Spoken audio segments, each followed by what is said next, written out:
மக்களே, ஃபைனலாக செகண்ட் லவோட இறுதி எபிசோடுக்கு வந்தாச்சு. கிராண்ட் ஃபினாலேவோட எபிசோடு தான். இதில் குறிப்பாக இன்றைக்கான ஹைலைட் என்னென்னா, ப்ராமிஸ் ரிங், என்கேஜ்மெண்ட் ரிங் மாற்றுவாங்களே அந்த மாதிரி. நீங்கள் அவங்கள கல்யாணம் பண்ணிக்க போகிறீங்களா இல்லை அவங்க உங்களை கல்யாணம் பண்ணிக்க போகிறாங்களா? அப்படி கிடையாது. என்னென்னா ப்ராமிஸ். ஸோ இந்த ரிலேஷன்ஷிப்பில் ஒருத்தருக்கு கொடுக்குற ஒரு ப்ராமிஸ் தான் இதோட ஃபினாலேவாக வச்சுருந்தாங்க. இதில் ஒரு பிக் பாஸ்லலாம் நடக்கிற மாதிரி ஒரு சில விஷயங்களும் போட்டிருந்தாங்க. என்னன்றதை கொஞ்சம் தெளிவாக பார்த்துருவோமே.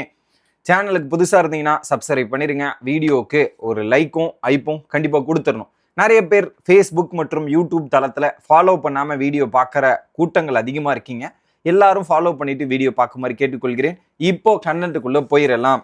ஸோ இன்றைக்கி எபிசோடு ஆரம்பிக்கும் போதே பார்த்தீங்கன்னா, ஸ்ருத்திகா வந்து குப்பீடு இல்லையா, ஏன்னா இந்த வீட்டை பாதுகாத்ததே அவங்க தான் 35 நாள். அவங்க வந்து ரம்யா கிருஷ்ணன் மேம் கிட்ட நிறைய விஷயங்கள் கேட்குறாங்க. ஸோ இந்த ஷோ ஆரம்பிக்கும் போது பெண்கள் எல்லாருமே பேகேஜோடு வந்தாங்க, ஆண்கள் எல்லாரும் மாஸ்க் போட்டு வந்தாங்க மேடம். அதில் நிறைய சேஞ்சஸ், நிறைய மாற்றங்கள் இங்கே நடந்திருக்குது. அதில் நீங்கள் ஒவ்வொருத்தரை பற்றி என்னென்னலாம் நினைக்கிறீங்க அப்படின்ற மாதிரி 4 கப்பில் பற்றி ரம்யா கிருஷ்ணன் மேம் கிட்ட கேட்குறாங்க ஸ்ருத்திகா. அப்போ ரம்யா கிருஷ்ணன் மேம் வந்து வீணா வந்து ஒரு டாக்ஸிக் அப்படின்ற ஒரு ரிலேஷன்ஷிப்லேருந்து வந்திருக்காங்க.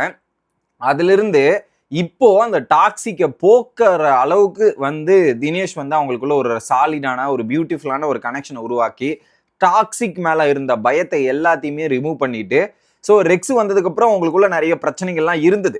ஆனால் அதெல்லாம் மீறி அந்த பயத்தை ஷோகேஸ் பண்ணாமல் அதை எப்படி ஹேண்டில் பண்ணமோ அழகாக ஹேண்டில் பண்ணி 2 பேருக்குள்ளேயும் ஒரு நல்ல அண்டர்ஸ்டாண்டிங் உருவாகிறது நான் பார்க்குறேன் அப்படின்ற மாதிரி சொல்லியிருந்தாங்க. அடுத்து நேகா வந்து ஒரு கண்ட்ரோல்டான ஒரு பொண்ணு. அதை வந்து அந்த கண்ட்ரோலை வந்து ஸ்ட்ராங்காக எஸ்டாப்ளிஷ் பண்ணி அதோட இன்டென்ட்டை முழுக்க காமிச்சு அந்த ஒரு ப்ராசஸை கண்ட்ரோல் பண்ணி நிறைய விஷயங்களை சால்வ் பண்ணியிருக்காங்க. அட்ரஸ் பண்ணி ரிலேஷன்ஷிப்பில் எப்படி இருக்கணும், எந்த மாதிரி அட்ரஸ் பண்ணணுன்ற மாதிரி கடைசி வரையும் அவங்க ரிலேஷன்ஷிப்பில் அவங்க ஸ்டெக் ஆன் பண்ணியிருந்தாங்க 2 பேருமே. அது பாராட்டக்கூடியதுன்ற மாதிரி அவங்களுக்கு ஒரு பாராட்டு. அடுத்து நிவேதிதா வராங்க. ஸோ கிட்டத்தட்ட வந்து பார்த்தீங்கன்னா அவங்க வந்து எல்லா வாட்டியுமே அவங்க காதலில் கொடுக்குறவங்களா தான் இருந்திருக்காங்களே தாண்டி வாங்குறவங்களா இல்லை. பட் இந்த வாட்டி வந்து பார்த்தீங்கன்னா அவங்க கொடுக்கணும், வாங்கவும் செய்யணும்னு முயற்சி பண்ணாங்க. பட் ஒரு பக்கம் அவங்க கொடுக்குறதா மட்டுமே இருந்துட்டு இருக்காங்க, ரிசீவிங் எண்ட்லேருந்து வரல. இப்போ கொஞ்சம் கொஞ்சமாக பேசி அது ரிசீவிங் எண்டும் வர ஆரம்பிச்சிருக்கு அப்படின்றத. அண்ட் தென் பிரியங்கா தான் அல்டிமேட்டாக சொன்னதே, இம்மெச்சூர்ன்னு சொன்னாங்க அவனை. ஆனால் இன்னுமே அவங்களுக்கு ஒரு மெச்சூரிட்டி ஒரு பெரிய ப்ராப்ளமாக இருக்குது. ஸோ வெக்கேவே இம்மெச்சூருன்றது ஸ்டார்டிங்லேருந்து சொல்லிகிட்டே இருக்கிறாங்க. இப்போ கூட அதான் சொல்கிறாங்க. ஆனால் என்னென்னா இம்மெச்சூர்னு சொல்லிட்டு இம்மெச்சூரான பர்சனை செலக்ட் பண்ணுறதே ஒரு வழக்கமாக பிரியங்கா வச்சிருக்கிறாங்கன்ற மாதிரி போட்டாங்க பாரு, ஒரு போர்டுன்ற மாதிரி முடிச்சு விட்டாங்க. அது என்னமோ கரெக்டு தான். பிரியங்கா அதில் ஒரு இம்மெச்சூரான ஒரு பர்சன் இருக்காங்கன்னு ஆல்ரெடி அந்த சாரிக்கு அந்த 3 வேர்டிங்க்கு இதாச்சுன்னு சொன்னாங்க. இப்போது அப்போ அதே மாதிரி ஆட்களை அவங்க செலக்ட் பண்ணி திரும்ப இதே சொல்கிறது வந்து எந்த விதத்தில் நியாயமாக இருக்கும்ன்றதான் கேட்டாங்க. அது வேற மாதிரி இருந்துச்சு. அடுத்ததாக பிக் பாஸ் எல்லாம் ஒரு குறும்படம் போடுவாங்க. ஐ மீன் குறும்படம்ல வீக்கெண்டு எலிமினேட் ஆகிறவங்களுக்கு அவங்களுக்கான ஏவி போடுவாங்களே, அந்த மாதிரி இந்த கப்புள்ஸுக்கான ஏவி ஒரு 4 கிரைட்டீரியால போட்டிருந்தாங்க. ஃபர்ஸ்ட் காதல் உருவான தருணம், 2 பேருக்குள்ளேயும் அண்டர்ஸ்டாண்டிங் வந்த தருணம். 2வது வந்து பார்த்தீங்கன்னா ஃபைட்டு, சண்டைகள். 3வது அந்த சண்டை போட்டதுக்கு அப்புறம் சமாதானம். 4வது நாமாக மாறிய தருணம். ஸோ இருவரும் 2 பக்கம் இருந்தாங்க, 2 பேரும் ஒன்று சேர்ந்த தருணம் தான் 4 பாட்டு. ஃபர்ஸ்ட் வந்து பார்த்தீங்கன்னா நேகா அண்ட் தேஜஸ். குறிப்பாக வந்து ஒரு நேகா ரெட் கலர் ட்ரெஸ்லையும் இவர் வந்து வைலட் கோட் சூட்லையும் வந்திருந்தாரு. அதில் அவங்களுடைய ஃபுட்டேஜஸ்லாம் பார்க்கறதுக்கு கொஞ்சம் நல்லா தான் இருந்துச்சு. அதில் மாற்றுக்கிறதுல அவங்களுக்குள்ள இனிஷியலாக எப்படி ஸ்டார்ட் ஆன விதம், அதில் ஃபைட்டு தான் அல்டிமேட். அந்த ஃபர்ஸ்ட் நேகா அண்ட் தேஜஸில் ஃபைட்டோட கான்டெக்ட் எல்லாமே சூப்பராக இருந்துச்சு. அதுலேயும் குறிப்பாக வந்து இப்போ நான் நிறைய விஷயங்கள் கற்றுக்கிட்டேன்ற மாதிரி 2 பேரும் மாற்றி அண்டர்ஸ்டாண்ட் பண்ண விதம், பேசின விதம் சூப்பராக இருக்குது அப்படின்றதையும் சொல்லியிருந்தாங்க. அதில் குறிப்பாக அந்த சண்டை காட்சிகள்லாம் வரும்போது தேஜஸ் சொன்ன வார்த்தையை மறக்க முடியாது. இது அவ்வளோதான், எத்தனை வாட்டி நீங்கள் இந்த மாதிரி முடிஞ்சு போயிடும்னு நினச்சிருக்கீங்க தேஜஸ் போது, மேடம் 2 டைம்ஸ் வந்து இதுவாயிரும்னு நினச்சேன், பட் இப்போ ஓகே தான் அப்படின்ற மாதிரி சொல்லிட்டு எல்லாமே அழகான மொமெண்ட்டை பேசிட்டு கடைசியாக ரிலேஷன்ஷிப் அங்கே ஒரு ரிங்கு செட்டப் வச்சுருக்கிறாங்க. 2 ரிங்ஸ் இருக்குது. ஒன்று, இந்த ரிலேஷன்ஷிப்பை நீங்கள் இங்கே கண்டினியூ பண்ணால் அதுக்கான ப்ராமிஸை நீங்கள் கொடுங்க ரிங்கை மாட்டி விட்டு அப்படின்ற மாதிரி சொல்கிறாங்க. 2வது அப்படி இல்லையா, இந்த ரிலேஷன்ஷிப்பை நீங்கள் வெளியே போய் கண்டினியூ பண்ண போகிறாங்க, வெளியே போய் தெரிஞ்சுக்கிட்டு இதெல்லாம் பண்ண போறீங்கன்னா அந்த ரிங்கை நீங்கள் எடுத்துகிட்டு போய்க்கலாம், அங்கே போய் நீங்கள் இவங்க கூட மாற்றிக்கலாம், இல்லை வேலை யாரு கூடயாவது மாற்றிக்கலாம் அப்படின்ற மாதிரி சொல்லியாச்சு. தேஜஸ் வராரு. வந்த உடனே செமையாக ஒரு வரிகள், எப்படிப்பட்ட வரிகள்ன்றதை நீங்கள் உற்று நோக்கணும். என்னென்னா, ஐ வாஸ் ஆக்சுவலி இன்ஸ்பயர்டு. நிறைய விஷயங்கள் வந்து நான் இன்ஸ்பயர் ஆயிருக்கேன் நேகா கிட்ட. அவங்க கிட்ட இருந்து நிறைய மோட்டிவேஷன் எடுத்திருக்கேன். ஒரு எந்தெந்த விஷயங்களை ஸ்ட்ராங்காக பவுண்டரி செட் பண்ணணுமோ, எதுக்கெல்லாம் கரெக்டாக லிமிட் இருக்கணுமோ அது எல்லாமே நேகா கிட்ட இருக்குது.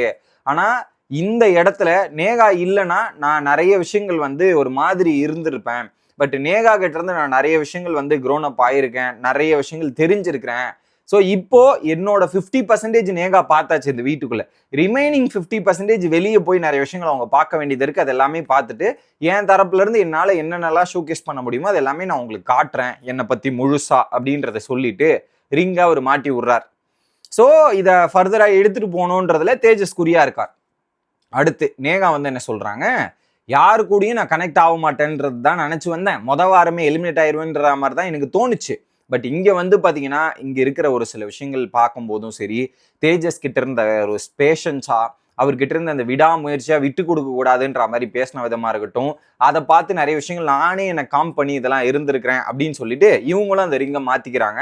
ஸோ அந்த ரிங்கு வெளியே போய் கண்டினியூ ஆகுதா இல்லையான்றது நமக்கு தெரியாது, பார்ப்போம். ரெண்டாவதாக ஆபித் அண்ட் நிவேதிதா, எனக்கு அவங்க 2 பேரோட காஸ்டியூம் பர்டிகுலர் எனக்கு ரொம்ப பிடிச்சிருந்தது, வேற மாதிரி இருந்தது. அதுல அவங்களுக்குள்ள நடந்த விஷயங்கள்லாம் பார்க்கும்போது பாத்தீங்கன்னா அந்த பிரச்சனை ட்ரஸ்ட் இஷ்யூஸ் இருந்தது இல்லையா, அதை வந்து பாத்தீங்கன்னா அவர் 2வது எனக்கு ப்ராமிஸ் கொடுத்தாரு. அப்போ அவர் கண்ணை பார்க்கும்போது அந்த ப்ராமிஸ் வந்து எனக்கு அழகா இருந்துச்சு, அதனால நான் நம்பினேன்ற மாதிரி அந்த 4 ஃபுட்டேஜும் பேசிட்டு அதுல அவங்க 2 பேருமே நல்லா அண்டர்ஸ்டாண்டிங் போயிட்டு குறிப்பா முட்டி போட்டு ரிங்கை எடுத்து ப்ரப்போஸ் பண்ணாரு. ஸோ நான் வந்து உன் கூடயே தான் இருப்பேன், நான் என்னை நீ ஃபுல்லாக ட்ரஸ்ட் பண்ணலாம், அதை கண்டிப்பாக நான் உனக்கு இது பண்ணுறேன்ற மாதிரி அங்கே வந்து நிவேதிதாக்கான ப்ராமிஸையும் கொடுத்துட்டாரு.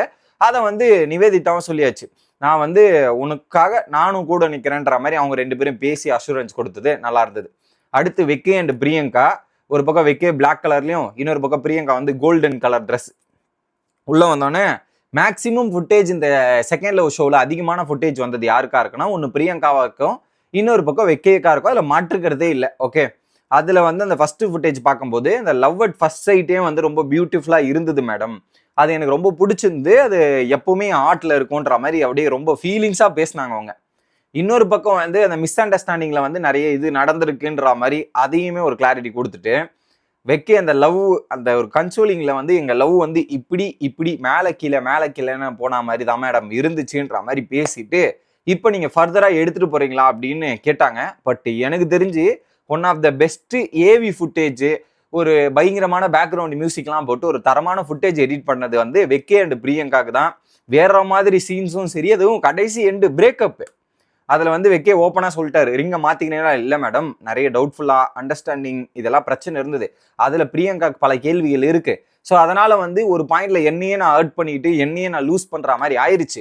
ஸோ அதனால் இதை நான் ஃபர்தராக ப்ரொசீட் பண்ண விரும்பலை, செட் பண்ணலை. ஸோ எக்ஸ்ட்ரீம் எண்டில் இது போய் இருக்குது. ஸோ இதை தொடர்ந்தா எங்கள் 2 பேருக்கும் ஒரு பிரச்சனை, இதே ஸ்டேஜில் தான் நாங்கள் கண்டினியூ வர மாதிரி இருக்கும், அதனால் நான் ரிங்கை மாற்றலை, ரிங்கை நான் வெளியே எடுத்துகிட்டு போய்க்கிறேன்ற மாதிரி வெக்கே சொன்னோன்னே, இன்னொரு பக்கம் பிரியங்கா வந்து ஐ வாண்ட் பீஸ் அப்படின்ற மாதிரி சிங்கிள் வரியில முடிச்சுட்டாங்க. முடிச்சுட்டு 2 பேரும் போயாச்சு. ஆனா என்ன, பிரியங்காவை வெக்கே ரிஜெக்ட் பண்ணது அவங்களால ஏத்துக்க முடியல. அந்த வருத்தத்தையும் சொல்லிட்டு, பட் யாரு அக்செப்ட் பண்ணுன்றது அது அவங்களுக்கானது அப்படின்றத சொல்லி அவங்க வெளியேறியாச்சு. அடுத்ததாக இந்த ஷோவோட ஸ்டீலர்ஸ் அப்படின்னு சொல்லலாம், வினேஷ் அண்ட் தீனா. ஸோ அதில் குறிப்பாக வந்து இந்த பிளைண்ட் ஃபோல்ட்லேயே எனக்கு தினேஷ் மேலே ஒரு நல்ல இது இருந்துச்சு. அப்போ நான் எப்படி பார்த்தனோ அதுக்கப்புறம் அவர்கிட்ட வந்து அதே மாதிரி தான் கடைசி வரையும் இருந்தார், எனக்கு ரொம்ப பிடிச்சிருந்ததுன்னு ஓப்பனாக சொல்லிட்டாங்க வீணா. இன்னொரு பக்கம் தினேஷ் வந்து என்ன சொல்லிட்டாரு, கொஞ்சம் கோவம் இந்த ஈகோலாம் வீணா பார்க்காம என்கிட்ட வந்து பேசின விதமாக இருக்கட்டும், நிறைய மிஸ் அண்டர்ஸ்டாண்டிங் நடந்தபோது அவங்க அண்டர்ஸ்டாண்ட் பண்ண விதமாக இருக்கட்டும், வேற மாதிரி இருந்துச்சுன்ற மாதிரி போட்டிருந்தாங்க. அவங்களோட ஃபுட்டேஜஸ்மே நல்லா இருந்துச்சு. அவங்க 2 பேரோட costumes, green colour my favourite, அந்த காஸ்டியூமும் நல்லா தான் இருந்துச்சு. அப்புறம் ப்ராமிஸ் ரிங் வந்தாங்க. ப்ராமிஸ் ரிங்ல என்ன சொன்னாங்கன்னா, தினேஷ் ஓப்பனாக சொல்லிட்டாரு, 30 நாள் நம்ம வீட்டுக்குள்ள இருக்கிற உலகத்தை பார்த்துட்டோம், வெளியே வந்து அந்த உலகத்தை பார்த்து உன்னை பத்தி நானும் என்னை பத்தி நீயும் உன் இடத்துல நீ உன் வேலையை பார்த்துக்கிட்டு என் இடத்துல நான் என் வேலையை பார்த்துக்கிட்டு அப்போ இந்த ரிலேஷன்ஷிப் எப்படி தொடருதுன்றதை பார்க்கணும், இது ரொம்ப அழகா இருக்கும்ன்ற மாதிரி அவர் ரிங்கை மாத்திட்டார். வீணா வந்து சொன்னதுதான் இருக்குதுல வேற மாதிரியா இருந்துச்சு. நான் அப்பாவை பார்த்தது கிடையாது, அப்பா தான் எல்லாருக்கும் ஒரு ஃபர்ஸ்ட் இன்ஸ்பிரேஷனா இருப்பாங்க, பட் அந்த மாதிரி ஒரு இன்ஸ்பிரேஷனை வந்து ஒரு பர்சனா வந்து எனக்குள்ள கிரியேட் பண்ணது அது யாருன்னா, ஃபர்ஸ்ட் பர்சன் ஒரு ஆணா கிரியேட் பண்ணது வந்து தினேஷ் தான். ஆனா உன்னை பத்தி உங்க அம்மா சொன்ன விஷயங்களா இருக்கட்டும், பேசின விஷயங்கள்லாம் பார்க்கும்போது நான் உனக்கு நீ எனக்கு டிசர்வா அப்படின்ற மாதிரிலாம் கேள்விகள் இருந்தது. பட் எனக்கு தெரிஞ்சு இந்த வீட்டுல எங்க அம்மா உள்ள அனுப்பும் போது என்ன நான் பயந்துகிட்டே இருந்தாங்க. ஆனா இப்போ இந்த இருந்த 30 நாள்ல 2 நாள் மட்டும் தான் நான் அழுதுருப்பேன், மற்ற நாள்ல என்ன நல்லாவே பார்த்துக்கிட்டான். அதை பார்த்து வீட்டுல ரொம்ப அதிகபட்ச சந்தோஷப்படக்கூடிய ஒரு நபர் யாருன்னா அது என் அம்மாவா தான் இருக்கும் அப்படின்றதையும் சொல்லிட்டாங்க. இது ஒரு நல்ல ஆரம்பமா இருக்கும் அப்படின்றதையும் சொல்லிட்டு பர்ஃபெக்ட் ஹஸ்பண்டா இருப்பாருன்னு சொல்லிட்டு ஐ லவ் யூன்னு சொல்லி ரிங்கை வீணா மாத்திடுறாங்க. மாத்தி முடிச்சோன்னே அவங்க விடை பெறாங்க. எபிசோடு முடிஞ்சிட்டு சீசன் 2க்கு காத்திருங்கள் அப்படின்ற மாதிரி முடிச்சிருக்கிறாங்க மக்களே. ஸோ இது முடிவுக்கு வந்துருச்சு.